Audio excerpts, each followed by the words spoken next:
Mari bertumbuh dalam kesabaran. Kesabaran adalah suatu hal yang jarang dimiliki orang. Namun sesungguhnya sebagai anak Tuhan, kita harus bertumbuh untuk memiliki kesabaran dalam hidup kita.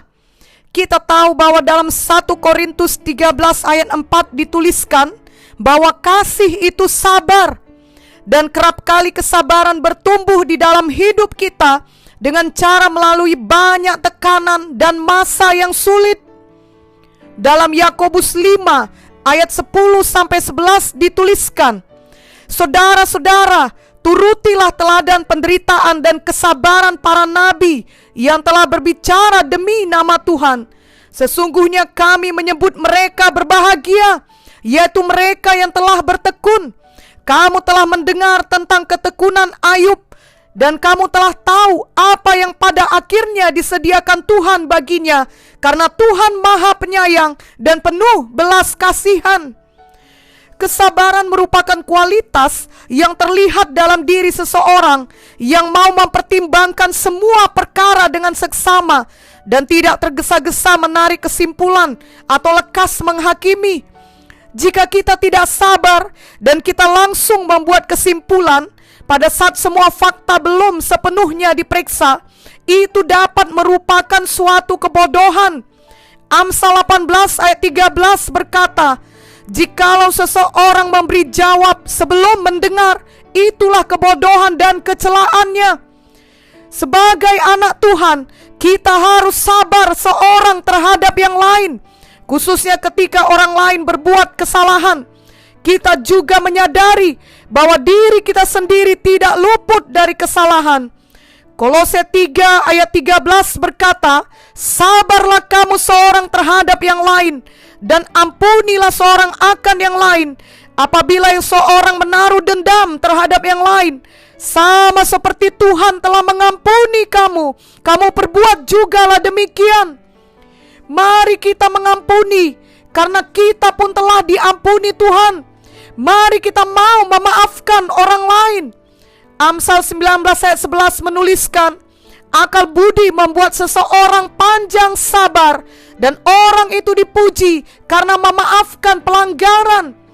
Orang yang sabar adalah orang yang sangat luar biasa. Itu sebabnya Amsal 16 ayat 32 menuliskan, "Orang yang sabar melebihi seorang pahlawan. Orang yang menguasai dirinya melebihi orang yang merebut kota." Setiap hari kita semua perlu bertumbuh dalam kesabaran. Apalagi pada masa pandemi COVID-19 sekarang ini, kita sangat perlu sabar. Mari kita belajar memiliki kesabarannya Tuhan. Ketika kita dalam persoalan, mari tetap beriman dan tidak mencari jalan pintas yang kompromi dengan dosa atau yang melanggar firman Tuhan. Ketika kita diperlakukan tidak adil, mari tetap setia dan bertekun. Ketika kita menderita karena kebenaran, mari tetap sabar. Mari kita ikuti teladan Rasul Paulus dalam 1 Korintus 4 ayat 10-13. "Kami bodoh oleh karena Kristus, tetapi kamu arif dalam Kristus. Kami lemah, tetapi kamu kuat. Kamu mulia, tetapi kami hina. Sampai pada saat ini kami lapar, haus, telanjang, dipukul, dan hidup mengembara. Kami melakukan pekerjaan tangan yang berat. Kalau kami dimaki, kami memberkati. Kalau kami dianiaya, kami sabar. Kalau kami difitnah, kami tetap menjawab dengan ramah. Kami telah menjadi sama dengan sampah dunia, sama dengan kotoran dari segala sesuatu sampai pada saat ini." Mungkin jika Rasul Paulus hidup di zaman sekarang, ia tidak akan dikenal sebagai seorang yang sukses karena ia tidak kelihatan kuat, pintar, atau mulia. Justru ia kerap kali dimaki, dianiaya, difitnah, bahkan dianggap sama dengan sampah dunia. Namun kelak di sorga, kelihatannya Rasul Paulus adalah salah satu orang yang paling mulia dan memiliki banyak mahkota dan upah yang kekal dari Tuhan. Rasul Paulus jelas mengajarkan dalam ayat 12 bahwa ketika dianiaya, kita sabar. Dalam 2 Timotius 4 ayat 5 tertulis, tetapi kuasailah dirimu dalam segala hal, sabarlah menderita, lakukanlah pekerjaan pemberita Injil, dan tunaikanlah tugas pelayananmu. Selain hal-hal tersebut di atas, kita juga harus sabar dalam menantikan janji Tuhan. Tuhan mau menggenapi janjinya dalam hidup kita, namun bukan kita yang mengatur Tuhan kapan itu semua harus digenapi bagi kita. Seringkali kita berdoa memohon sesuatu kepada Tuhan dan mau Tuhan menjawabnya pada hari itu juga. Kita yang menentukan batas waktunya, dan kita tidak sabar ketika kita melihat bahwa doa atau permohonan kita belum juga dijawab Tuhan. Janganlah demikian. Kita sungguh-sungguh percaya dan beriman Tuhan dapat melakukan apa saja. Tidak ada yang mustahil bagi Tuhan. Namun kita juga mengingat bahwa Tuhan Maha tahu, jalannya sempurna, waktunya sempurna, jauh lebih baik dari apa yang bisa kita rancangkan bagi hidup kita.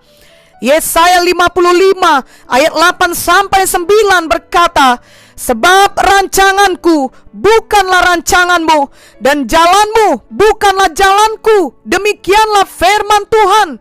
Seperti tingginya langit dari bumi, demikianlah tingginya jalanku dari jalanmu, dan rancanganku dari rancanganmu. Abraham menanti berpuluh tahun untuk anak yang dijanjikan Tuhan kepadanya. Ketika Sarah melahirkan Ishak, umurnya sudah 90 tahun. Itu hal yang mustahil, tetapi menjadi tidak mustahil karena Tuhan Maha Kuasa. Namun Tuhan tidak melakukannya sesuai dengan waktu yang diinginkan Abraham. Abraham harus menanti dengan sabar. Ibrani 6 ayat 15 berkata, Abraham menanti dengan sabar, dan dengan demikian ia memperoleh apa yang dijanjikan kepadanya. Musa berumur 80 tahun ketika Tuhan mengutusnya kembali ke Mesir untuk memimpin bangsa Israel keluar dari perbudakan. Musa merasa dirinya tidak mampu, tetapi Tuhan memakai Musa dengan luar biasa, dan akhirnya Musa bertumbuh menjadi orang yang sangat lembut hatinya. Bukan lagi seorang yang cepat naik darah seperti ketika ia membunuh orang Mesir di masa mudanya. Bilangan 12 ayat 3 menuliskan, adapun Musa ialah seorang yang sangat lembut hatinya, lebih dari setiap manusia yang di atas muka bumi. Mari bersabar, percaya pada waktunya Tuhan. Pada waktunya ia akan menolong kita. Sama seperti ia menolong bangsa Israel, Tuhanlah yang membelah lautan sehingga mereka dapat menyeberang dengan selamat. Tuhanlah yang menjadikan hal mustahil menjadi tidak mustahil. Bagian kita adalah tetap beriman dan bersabar. Kita tahu bahwa kesabaran adalah buah roh.